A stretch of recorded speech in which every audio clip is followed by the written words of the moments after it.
जय माता दी। आप सभी को कैसे हैं आप सभी? आशा करता हूँ आप सभी अच्छे होंगे, स्वस्थ होंगे। आज मैं आपको ये बताऊंगा कि आखिर कैसे आपकी शक्तियों का बंधन हो जाता है, और जब शक्तियों का बंधन हो जाता है तो उसके बाद शक्तियों को खोला कैसे जाता है, या शक्तियों का बंधन होता भी है या सिर्फ ये एक भ्रम फैलाया गया है इस लाइन में लोगों के द्वारा।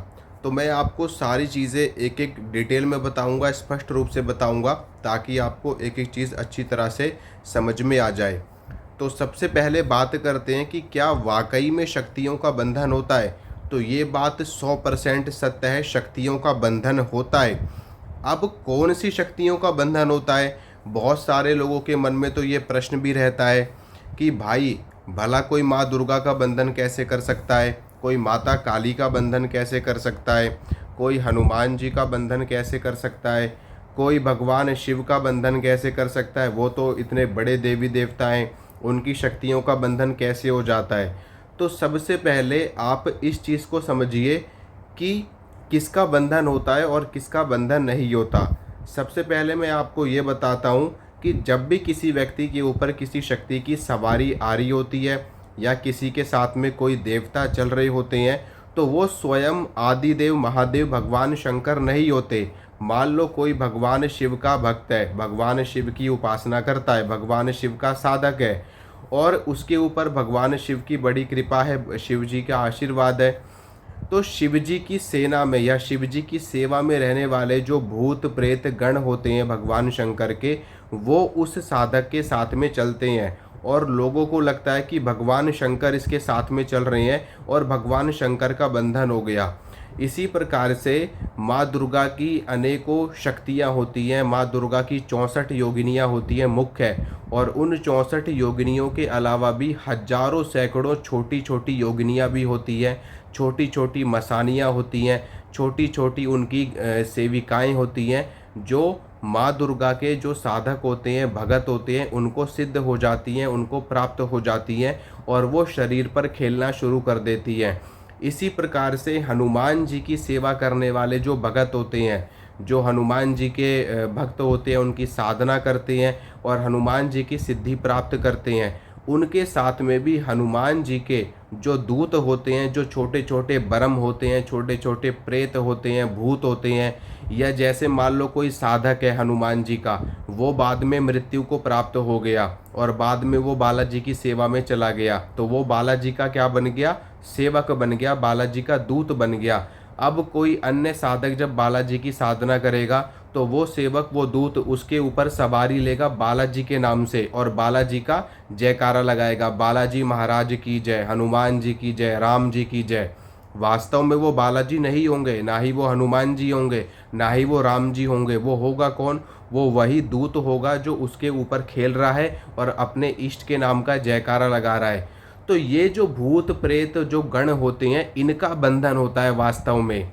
तो समझ में आई मेरी बात? वास्तव में हनुमान जी का बंधन कोई नहीं कर सकता, ना माता काली का कोई बंधन कर सकता है, ना माँ दुर्गा का कोई बंधन कर सकता है, ना भगवान शिव का कोई बंधन कर सकता है। बंधन होता है इन शक्तियों का, जो भूत प्रेत के मंडल के अंतर्गत आने वाली शक्तियाँ होती हैं, जो छोटी छोटी जोगिनी शक्तियाँ होती हैं, छोटी छोटी प्रेत शक्तियाँ होती हैं, सेवक होते हैं, गण होते हैं, जो भक्तों के शरीर के ऊपर आकर के खेलते हैं और वचन करते हैं, या उनके साथ में अदृश्य रूप से चलते हैं। तो इन शक्तियों का बंधन हो जाता है बड़ी आसानी से। इनको जो तांत्रिक होते हैं, जो अच्छे तंत्र मंत्र के जानकार होते हैं, वो अपने कार्य को सिद्ध करने के लिए इनका बंधन कर लेते हैं बहुत ही आसानी से, और अपनी सेना में इनको शामिल कर लेते हैं और अपने कार्य की पूर्ति इनसे करवाते हैं।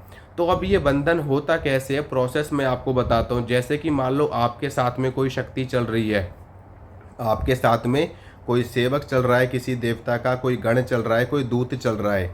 अब क्या होता है कि मान लो आप किसी तांत्रिक के पास में जाते हो, किसी ओझा भगत के पास में जाते हो, और वो अच्छा जानकार है, अच्छा सिद्ध है, लेकिन वो बुरी प्रवृत्ति का व्यक्ति है, नकारात्मक प्रवृत्ति का व्यक्ति है, और उसको पता चल जाता है कि आपके साथ में कोई शक्ति चल रही है और आप उसके पास में बराबर आ रहे हो, जा रहे हो, तो किसी भी तरीके से वो आपकी शक्ति का बंधन कर देगा, या या आपकी शक्ति को अपने पास में खींच लेगा। मान लो उसने आपको कोई वस्तु खिलाई, कोई मीठा पान आपको खिलाया, आपको दूध पिलाया ठीक है, या आपके सिर के ऊपर से कोई उतारा किया, आपके ऊपर से कोई लौंग घुमाई, कोई जायफल आपके ऊपर से घुमाया, या आपके ऊपर से कोई नारियल घुमाया, तो उस चीज़ के माध्यम से वो आपकी शक्ति को बंधन करेगा। पहले बंधन करने के बाद में उस शक्ति को अपने पास में बांध करके रख लेगा, और जब तक वो शक्ति उसकी बात नहीं मानेगी तब तक वो उस शक्ति को अपने पास में बांध के रखेगा। और जब वो शक्ति उसकी बात मानने के लिए एग्री हो जाएगी, राजी हो जाएगी, तब वो उस शक्ति को भोग दे करके अपने पास में रख लेगा और उस शक्ति से कार्य करवाएगा। अब इसमें परेशानी आपके साथ में बढ़ गई, आपकी शक्ति तो अचानक से गायब हो गई। अब लोग कई बार कमेंट करते हैं कि गुरुजी ऐसे ऐसे हो गया, हमारे साथ में पहले शक्ति चलती थी और हमें अच्छा खासा अनुभव भी होता था, लेकिन अब हमको अनुभव नहीं होता, तो हमारी शक्ति कहाँ चली गई। तो ये होता है एग्जैक्टली उनके साथ में कि उनकी शक्ति कहाँ चली गई। अचानक से शक्ति गायब हो जाती, मिनट में पता नहीं चलता, शक्ति आती ही नहीं है, उनकी शक्ति कहाँ चली गई। तो इस तरीके से उनकी शक्ति का बंधन तांत्रिकों के द्वारा, ओझाओं के द्वारा कर दिया जाता है, और बाद में वो लोग फिर घूमते रहते हैं, अपनी शक्ति को ढूंढते रहते हैं, और अपनी उनकी शक्ति अलग ही बंधन में चली जाती है और उनको पता भी नहीं चल पाता। तो इस तरीके से जो तांत्रिक होते हैं वो आपकी शक्ति का बंधन कर देते हैं। इसके अलावा गुरु के द्वारा भी आपकी शक्ति का बंधन किया जाता है, और ऐसा पॉसिबल है। आपकी शक्ति का बंधन या तो कोई अच्छा जानकार, अच्छा तांत्रिक कर सकता है, या फिर आपका गुरु कर सकता है। मान लो आपने किसी को गुरु बनाया, अपने गुरु से आपने शक्ति प्राप्त करी, उनसे आपने काफ़ी सिद्धियां प्राप्त करी, और बाद में आपने अपने गुरु के पास में जाना छोड़ दिया, तो आपके गुरु ने गुस्से में आकर के आपकी शक्ति का बंधन कर दिया, या आपकी सारी शक्तियों को खींच लिया। तो ये संभव है, ये पॉसिबल है, और ऐसा होता है। ठीक है, काफ़ी सारे केसों में ऐसा देखा गया है। या मान लो आपने कभी आप अपने गुरु का अपमान कर दिया, या अपने गुरु को आपने कभी कुछ कह दिया, और क्रोध में आकर के, गुस्से में आकर के आपके गुरु ने आपकी शक्ति का बंधन कर लिया, या आपकी सारी शक्ति अपने पास में खींच ली। गुरु अपने शिष्य की शक्तियों को बहुत आराम से खींच सकता है। इसके लिए उसको किसी भी तरह की क्रिया करने की भी आवश्यकता नहीं है, केवल उसके मुख से निकले हुए वचन ही काफ़ी होते हैं। क्योंकि गुरु और शिष्य का जो संबंध होता है वो एक तरीके से इस तरीके का संबंध होता है कि जैसे आपका संबंध आपके इष्ट के साथ में है ना। तो आपके जो गुरु हैं वो आपकी शक्तियों के मालिक होते हैं। आपकी जितनी भी शक्तियाँ हैं, जितनी भी सिद्धियाँ हैं, वो सारी शक्तियाँ आपके गुरु की बात मानती हैं। चाहे आपके गुरु उन शक्तियों को कोई भोग दें या ना दें, वो बहुत आराम से आपकी शक्तियों को मना सकते हैं, और बहुत आराम से आपकी शक्तियों को बिगाड़ भी सकते हैं। इसीलिए हमेशा गुरु का मान रखना चाहिए, गुरु का सम्मान करना चाहिए, और अपने गुरु को हमेशा ऊपर रखना चाहिए। तो अगर आपके साथ में भी ऐसी कोई स्थिति बनती है, तो आप कभी कोई ऐसा गलत कार्य ना करें कि जिससे आपके गुरु आपकी शक्ति का बंधन कर दें। इसके अलावा आपकी शक्ति का बंधन तब भी हो जाता है कि मान लो आपके साथ में कोई नकारात्मक शक्ति चल रही है, कोई भूत चल रहा है, कोई प्रेत चल रहा है, और वो अपने आप को बताता है कि मैं माता काली हूँ, या मैं हनुमान जी हूँ, या मैं आपके घर का पितर हूँ, है ना। और आप किसी बालाजी के धाम में जाते हैं, माता काली के मंदिर में जाते हैं, जो कि बहुत चमत्कारिक है, बहुत सिद्ध है अपने आप में। और आप किसी आश्रम जाते हैं, किसी ऐसे सिद्ध स्थल पर जाते हैं जहाँ पर संतों की कृपा है, दिव्य शक्तियों का वहाँ पर पूरा जमावड़ा है, पूरा का पूरा हम ये कह सकते हैं कि शक्तियाँ वहाँ पर विराजमान है।